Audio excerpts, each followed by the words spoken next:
हरि दामोदरन या और बड़े जो इकोनॉमिक्स हैं जिनकी अलग अलग स्टडीज हैं कि अगर सरकार जो 5 फसलों के ऊपर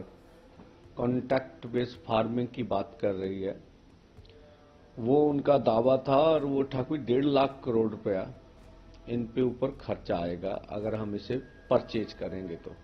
प्रोक्योरमेंट करेंगे तो ऐसा है भी अगर एमएसपी लीगल गारंटी कानून 23 फसलों के ऊपर बनाया जाए जो सीएसीपी तय कर रही है पहले से, उसके लिए कोई और कमेटी की आवश्यकता नहीं है, तो इतने ही पैसे लगेंगे। तो आप इस ढंग से, जो ढंग हमें मंजूर नहीं है, जिस तरह से 5 साल का कॉन्ट्रैक्ट कर रहे हैं, आप बोल रहे हैं धान और गेहूं छोड़कर जो किसान ये 5 फसलें बोएंगे उनको ये मिलेगा,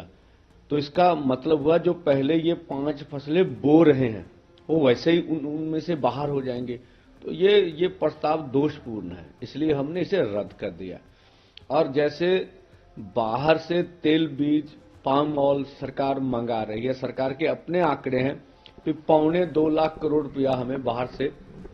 आयात करने के लिए जो फसलें हैं वो लगता है। तो हम बोले हमें क्यों नहीं आप 23 फसलों के उत्ते एमएसपी गारंटी कानून दें, तो इससे तो कुछ खर्चा कम लगेगा। तो सरकार सीधे रास्ते पे आने की बजाय जो हमारी मांग है उसको डीरेल कर अपने ढंग से प्रस्ताव रख रही है, जो वो कहते, क्योंकि जो डब्ल्यूटीओ की नीति के अनुसार कॉन्टैक्ट फार्मिंग जो भी है उस हिसाब से लेके जाना चाहती है। तो ये पहले भी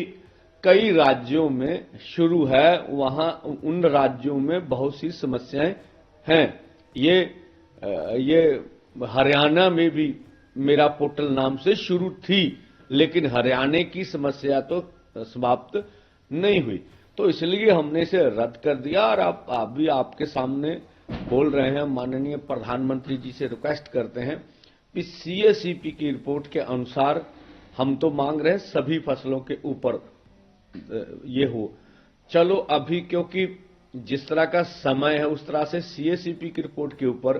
आप 23 फसलों के ऊपर एमएसपी खरीद की गारंटी का कानून बनाएं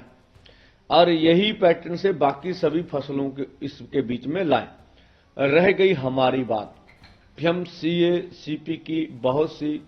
रिपोर्ट्स है उससे सहमत नहीं होंगे, इसमें आगे वार्ता चलेगी भी। इसको किस तरह से जो हमारे कॉस्ट ऑफ प्रोडक्शन है वो किस तरह से उसमें इंप्लीमेंटेशन हो, और उसके बाद C2 50% का फार्मूला वो किस तरह से हो, ये दोनों तरफ से और से जो है आगे विचार से कुछ माहिरों की जरिए से आगे निश्चय हो जाएगा। लेकिन लीगल गारंटी कानून बनाने में कोई भी समस्या मुझे नहीं लगता आनी चाहिए।